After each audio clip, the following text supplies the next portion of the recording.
Hi guys, ako nga pala si Melvin Magsino aka Tagaytay Loop. Welcome nga po pala sa ating channel, Tagaytay Pigeon Channel. Start na tayo guys. Kalapati nung dinalahan ako ng tatay, kaibigan ng tatay ko. Kalapati, isang itim na kalapati, black widow ang tawag ko doon, tsaka bibar. Ngayon, kasikatan ng artistang si Rustom at saka si Carmina, kaya sa akin na yun, kasi wala pa akong kasing alam nun eh, tatay ko lang, niregaluhan lang ako. Ngayon tawag ko sa kanila si Rustom at si Carmina. Tutuwa kasi ako nung bata, kada pinapakawalang namin kung saan umuwi yung kalapati sa oras. Pag uwi ko nandun na. Ngayon yun nga, nung naging high school na ako, marami akong naging kakilala na, lalong na inganyo ako sa kalapati nun kasi na-start na yung mga street fight eh, yung mga dagitan, mga ganun, kasi yun lang talaga na nalaman ko lang na sarili ko na talagang gusto ng kalapati nung eto na, bili-bili na ako ng mga kalapati, gusto ko iba-ibang kulay.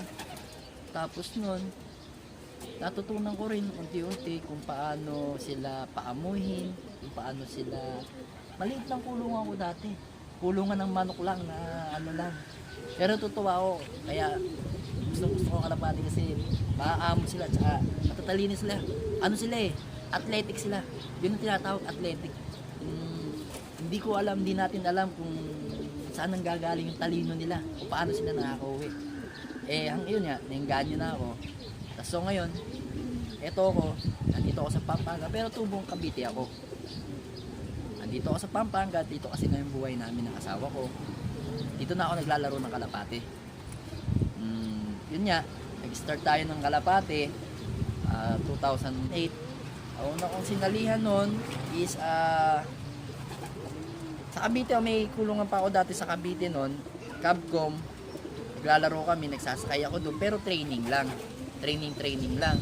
Pero nung dito na nga ako nalipat, una kong sali sa club dito sa Pampanga is yung BRPI, tapos naging AFPC, BFRC, yung mga dati kong nilaruan. Ngayon, nung pagtagal nga, nag-start talaga ako ng karera. Nag-focus ako noong 2011. Doon ako nakilala sa AFPC, nanalo tayo doon. Ngayon, dinidevelop ko na lang yung mga linyada ko. Ngayon, naglalaro ko ngayon sa UFC. 12 years na ako naglalaro ngayon ng kalapate. Ang latest ko nga pala nilalaroan ngayon is UFC. Dapat nga po pala i-video namin kagabi yung loading namin ng UFC. So Tacloban, mayroon tayong sinakay na 2 kalapate. Ngayon, sabi ng asawa ko, i-video na. Sabi ko wag muna kasi gusto ko muna magpakilala. Step by step tayo para makilala nyo ako. So ngayon sa unreleased na magpapasok ng ibon, kung paano simula bata, tapos ilalagay natin sa loop. Yan ang mga gagawin natin sa mga susunod na video. Pero for the meantime, nagpapakilala ako sa inyo para malaman nyo na kung ano yung pinagmulan ko nung simula ng bata ako, na paano ko nahilig sa kalapati, para makilala nyo rin ako ng gusto. So ngayon, ang mga ibon kasi natin, darating tayo dyan sa panahon na yan, tulad yan, makikilala natin sila ng unti-unti. Sa ngayon kasi, alam nyo, marami mga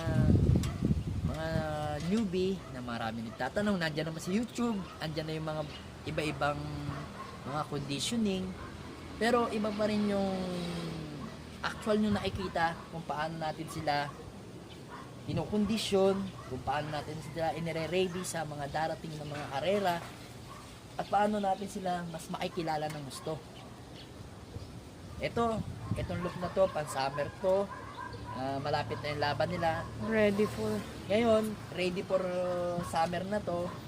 Ngayon, itong mga ibon na to, hintayin nyo yung mga susunod kong video, abangan natin. Abangan ninyo yung mga ililipad ko at saka yung mga umuwi. Pero yung Tacloban po natin, sa darating na Saturday at Sunday, dito naman po sila uuwi. Dito sila uuwi sa kabila. Diyan yung south natin. Kasi, kaunti na lang po yung ibon natin dito, 2 na lang po. Tapos mga asawa na lang po yung natira dyan. Tuturo ko rin po sa inyo yung kung bakit ako nag-iwan ng mga asawa dyan sa kanila. Ito po, tingnan nyo po, kahit na kabukas yung kulungan natin, hindi sila lumalabas kasi nakamotivate po sila na hindi sila lalabas dito sa kulungan na to. Sa pintuan na to, bawal sila lumabas kasi alam nila ang patakaran ko dito sa kulungan ko. Isang tip lang may bibigay ko sa inyo guys, kailangan, sa akin isang tip ibibigay ko sa inyo, kailangan kayo ang boss, kayo ang amo, kayo ang masusunod sa kalapate. Hindi kayo ang susunod sa kalapate. Tandaan niyo po yan. Isang tip ko po yan sa inyo. Hindi po pwedeng kasi ang nangyayari sa atin kada pauwi natin sa malalayong siya na kayo sa loob ko. Wala kasi siyang linis pa sa ngayon. Kasi sa trabaho ko po kasi, titinda ako. Alas 11 pa lang ako umuwi dito sa bahay. Doon ko pa lang nalilinis, napapakain yung mga ibon. So ngayon, ganito oras, hindi ko sila pwedeng pakialaman kasi alam nila na mamaya pang 11, doon sila lilipad, kakain. Kaya hindi ko pa sila nililinis na kasi talagang sa totoo talaga guys. Sa umaga talaga kailangan trabaho. Kasi alam nyo naman, kung wala tayong trabaho, wala tayong pantusto sa mga kalapati natin, sa pangkarera natin. Kaya ngayon yung mga, pero naman yung mga breeder ko naman, napapakain ko naman yan, panandalian lang, parang tikim lang. Pero talaga alas 11 talaga ako, lagi nagpapalipad kung nagpapakain ng ibon. Kasi ganun oras talaga ako nauwi. Hindi ko pwedeng, hindi, bali sa gabi naman, pag kumakain ako na alas 11, mga gabi alas 7 doon naman ako nagpapakain. Kasi ano yun depende sa lifestyle natin kung saan tayo nakakaluwag para sa mga ibon natin, yun ang gawin natin. Ako, sa umaga nakapapalipad naman ako pero hindi ko talaga sila panakakain. Sinasanay ko sila kasi alas 11 lang talaga sila kumakain. Tapos alas 7 o alas 6 na ng hapon.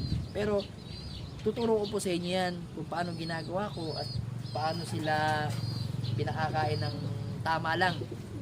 Yung diet, papasok yung sa video natin yan, yung kung paano tayo magpainom, kung paano natin gagawin ng lahat ng mga conditioning na about sa loop na ni Tagaytay loop para malaman nyo ang mga ginagawa ko dito sa loop ko. Nga pala, guys, yung hindi natin masasabi kasi minsan sa isang kulungan natin, may mga nagsasabi na mali ito wala po yan sa kulungan, wala sa maganda o gara, nasa pag-aalaga po yan, nasa pag-aalaga, sa motivation, Linis. tsaka sa linis ng ibon. Tsaka ano naman tuturo ko sa inyo yung mga susunod mga video natin yung herbal. Walang herbal kasi ang ginagamit natin guys para hindi masyado maluto yung ibon natin sa gamot. Sa ngayon kasi ang dami ng gamot na naglalabasan. Pero tayo, malibasa kasi tayo, medyo tayo sa mga herbal, naniniwala pa rin tayo sa herbal. Mas maganda ang herbal kaysa sa pool ng paggagamot.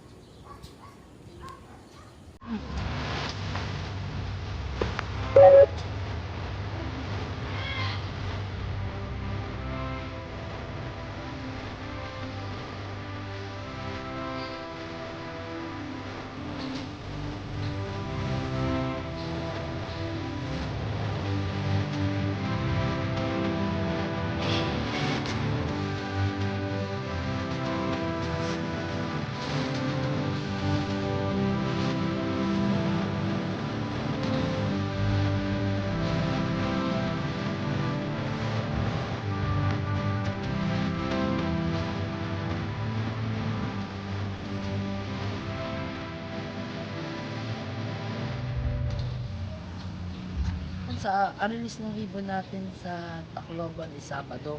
Ah, hintayin nyo na lang po yung video nang i-upload ko sa mga susunod na araw para makita nyo yung kung magpapauwi tayo ng Tacloban, kung mapapauwi ba natin yung dalawa nating kalapate. Tapos,